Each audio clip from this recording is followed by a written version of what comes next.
রহিম, এখানে উপস্থিত মুরব্বীদের প্রতি আমার সালাম, আসসালামু আলাইকুম, এবং শ্রেণীভেদে সনাতন ধর্মাবলম্বী ভাইদের প্রতি রইল আমার আদাব, অন্য ধর্মাবলম্বীদের প্রতি শুভেচ্ছা।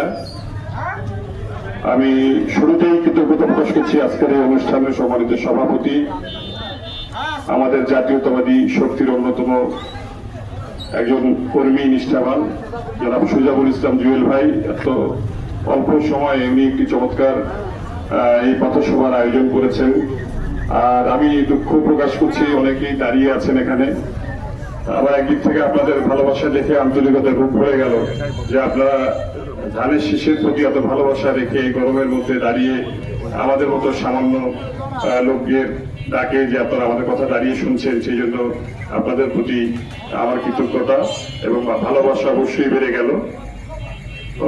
তো এখানে আসলে আমাদের আজকে আসার উদ্দেশ্য মূলত হচ্ছে আপনাদের কাছে একটা বার্তা পৌঁছে দেওয়া। তো আমার আসার উদ্দেশ্য একটু আলাদা, আমি একটু পরে বলবো সেটা, যে আপনাদের ভোটে নির্বাচিত দুইবার আমার আব্বা আসলে উপজেলা নির্বাচন করেছে, বীরগঞ্জবাসী তাকে প্রাণ খুলে ভোট দিয়েছে, উনি দুইবারই এখানে ফার্স্ট হয়েছে।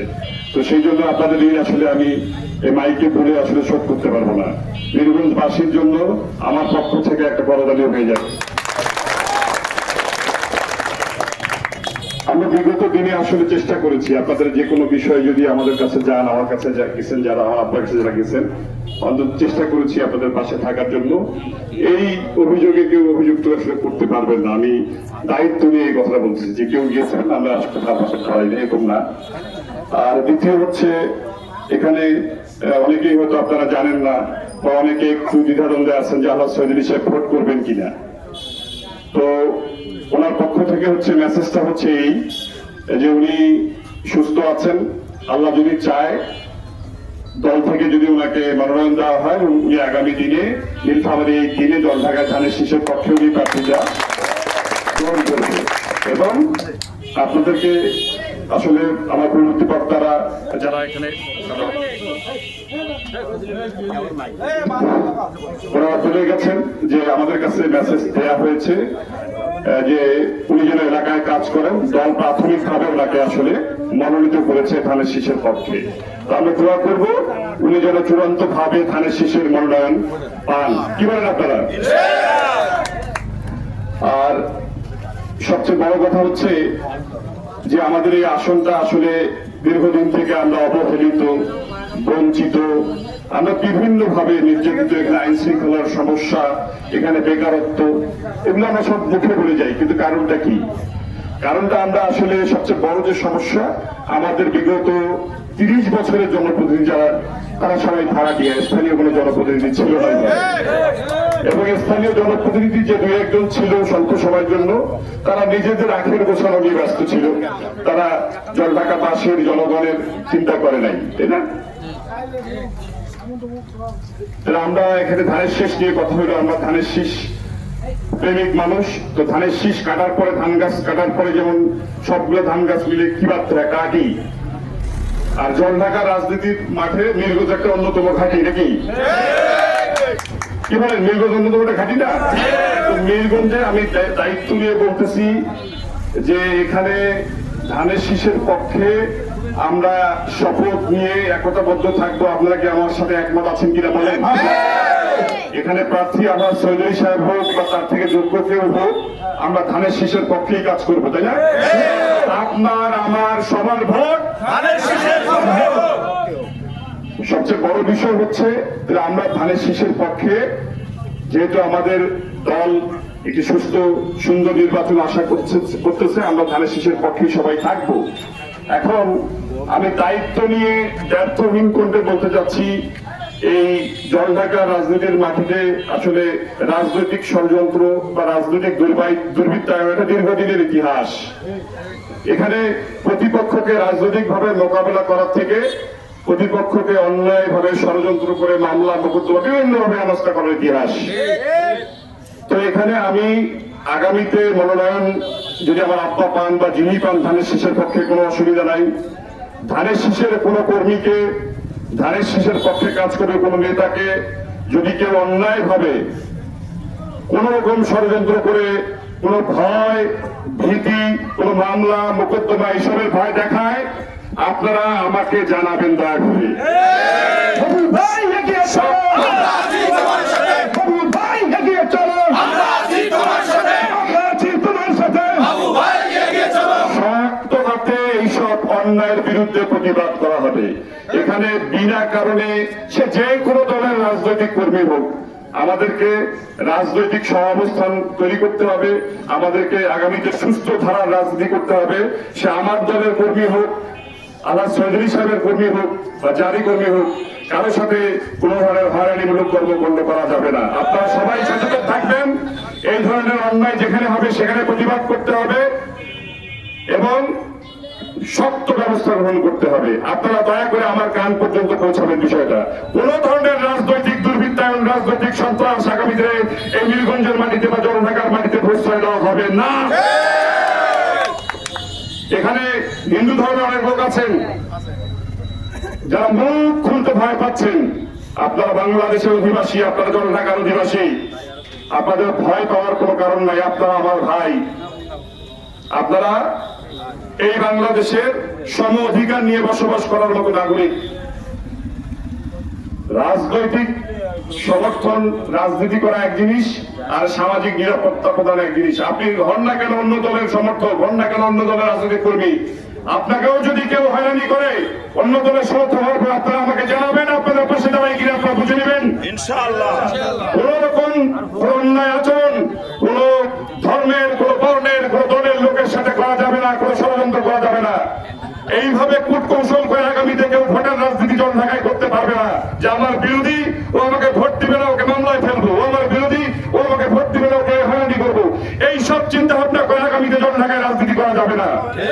আপনারা সুস্থ ধারার রাজনীতি করেন, আপনারা জনগণের কাছে যান, আপনারা জনগণের কাছে বার্তা পৌঁছায় দেন। জনগণ যদি আপনাদের পক্ষে রায় দেয় দিবে, জনগণ যদি ধানের শীষের পক্ষে রায় দেয় দিবে, জনগণ যদি ধানের শীষের মনোনীত প্রার্থী আনাস চৌধুরীর পক্ষে রায় দেয় দিবে। কিন্তু আপনারা কোন ষড়যন্ত্র করবেন না বলে দিলাম। আপনারা কোন কর্মীকে ভয় ভীতি দেখাবেন না, কোন সনাতন ধর্মী লোককে ভয় ভীতি দেখাবেন না। আগামী দিন জলঢাকাবাসী, জলঢাকার যুব সমাজ সেটা মেনে নেবে না। কি বলেন আপনারা? ভাই এগিয়ে চলো, আমরা আছি তোমার সাথে। বাবু এগিয়ে চলো, আমরা আছি তোমার সাথে। আমরা চাই এমন একজন জলঢাকায় নেতৃত্ব দেখ যে জলঢাকাবাসীকে উন্নয়নের স্বপ্ন দেখাবে না, শুধু জলঢাকাবাসীর জন্য উন্নয়ন কর্মকাণ্ড করে তা বাস্তবায়ন করবে। আমরা এমন একজন জলঢাকার সাংসদ চাই যিনি এখানে লোক দেখানো না, এখানে সত্যি সত্যি আমাদের এই জনগণের জন্য কর্মসংস্থানের ব্যবস্থা করবে। কি বলেন আপনারা? এমন একজন সাংসদ এখানে চাই যিনি টাকার বিনিময়ে কোন শিক্ষা প্রতিষ্ঠানে নিয়োগ দিবেন না। এমন একজন আমরা সাংসদ চাই যিনি এখানে টেন্ডারবাজি করবেন না, যিনি এখানে কোন হাট ঘাট বাজার এইসব নিয়ে কোন দলাদলি তৈরি করবেন না, তার নিজস্ব কোন সন্ত্রাসী বাহিনী থাকবে না। তিনি হবেন জনগণের, তার জন্য জনগণের দাম অবারিত হবে। এখানে এমপি সাহেবের জন্য আমাদেরকে 3 তারিখ মাস যেন গুনতে না হয়। আমাদের এমপি এর আগে যারা ছিলেন তাদের সাথে দেখা করা মনে হয় যেন এখান থেকে হিজরত করার সামিল।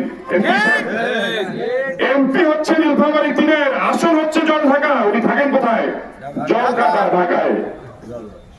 এখানে একটা সাধারণ মানুষ, একজন খেটে খাওয়া মানুষ, তার যদি কোন এমপি সাহেবের কাছে কাজ থাকে, তারা কি থাকা যাওয়া সম্ভব? তো আমরা এমনও সাংসদ তো মেনে নিয়েছিলাম, এখানে নেই। এবার কি আমাদেরকে ঘুরে দাঁড়ানোর সুযোগ আছে কিনা বলেন? যদি সুস্থ এবং সুন্দরভাবে ভোট হয়, আগামীতে সংসদ নির্বাচন হয়, তাহলে আপনারা তো আপনাদের বিবেককে দিয়ে জাগ্রত করতে হবে। বিবেককে জাগ্রত করতে পারবেন না, আপনারা তখন নিজের ভোট যদি দিতে পারেন, তখনই তো আপনাদেরকে প্রকৃত যে নেতৃত্ব যিনি দিবেন সে সঠিক লোক যদি আমরা নির্বাচিত করতে না পারি, তাহলে কি আগামী দিনে কি জলঢাকার উন্নয়ন সম্ভব? আমি আমার বক্তব্য আর দীর্ঘায়িত করব না। আমি এতটুকুই বলতে চাচ্ছি যে আপনাদের মতো আমিও জলঢাকার একজন নাগরিক, জলঢাকাবাসী।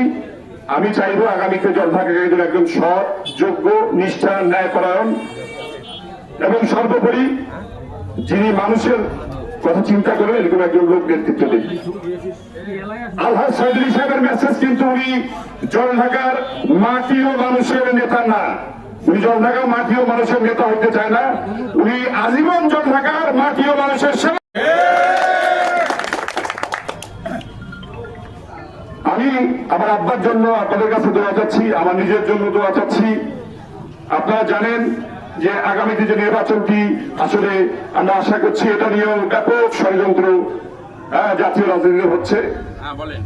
দেশনায়ক তারেক রহমান যাতে দেশে ঠিকমতো আসতে না পারে এবং নির্বাচন যাতে খণ্ডন করা যায় একটি পক্ষ প্রতিনিয়ত সেই কাজ করে যাচ্ছেন। সর্বোপরি আমরা আশা করব, আমাদের চোখ কান খোলা রাখবো, আমরা সচেতন থাকবো। দেশের বেগম খালেদা জিয়ার সুস্থতার জন্য দোয়া করব। আমাদের পার্টির জন্ম মাস এটা 1 তারিখে 1978 সালের 1 সেপ্টেম্বর এই পার্টির জন্ম হয় বিএনপি। তো এই মাসে আজকে আমি গভীর শ্রদ্ধার সাথে স্মরণ করছি পার্টির প্রতিষ্ঠাতা শহীদ রাষ্ট্রপতি জিয়াউর রহমানের। বেগম খালেদা জিয়া যাতে উনি সুস্থ থাকেন এবং সুস্থভাবে উনি আমাদের রাজনীতিতে ফিরে আসেন, দেশনায়ক তারেক রহমান যদি আমাদের দেশে আসতে পারেন। সর্বোপরি আমাদের নির্ভরবাদী কৃতি সন্তান ইঞ্জিনিয়ার শাহরিন ইসলাম তুহিন ভাই 17 বছর নির্বাচিত থেকে উনি দেশে এসে জেলখানায় থেকে জেল থেকে মুক্তি লাভ করে উনি ভ্রমণের রাজনীতি দেখভাল করছেন, ওনার সুস্থতা কামনা করছি। সেই সাথে জলঢাকার আগামী নেতৃত্ব বিএনপিতে যারা দিবে তারা যেন একটি সুস্থ ধারা রাজনৈতিক পরিবেশ জলঢাকায় তৈরি করে আশাবাদ ব্যক্ত করে তরুণদেরকে রাজনীতির মাঠে সঠিকভাবে সঠিক সিদ্ধান্ত নেওয়ার জন্য আহ্বান জানিয়ে আগামীতে জলঢাকার একটি সুস্থ সুন্দর ধারা রাজনৈতিক চর্চা আমরা করতে পারি আশাবাদ ব্যক্ত করে সকলের সুস্বাস্থ্য কামনা করে এবং এই গরমে উপেক্ষা করে আপনারা যে এখানে এসেছেন আমার কথা শুনলেন আপনাদের প্রতি কৃতজ্ঞতা প্রকাশ করে এবং আমার অত্যন্ত শ্রদ্ধা ভাজন সিনিয়র ইউনিয়ন থেকে বিভিন্ন ইউনিয়নের সাবেক সভাপতিরা সাধারণ সম্পাদক এসেছেন কষ্ট করে, তাদের প্রতি কৃতজ্ঞতা প্রকাশ করে আমি আমার সাথে জলঢাকা থেকে ছাত্র এবং যুবনেতা অনেকে এসেছেন তাদেরকে ধন্যবাদ জানিয়ে আমি আমার বক্তব্য এখানে শেষ করছি। আসসালামু আলাইকুম।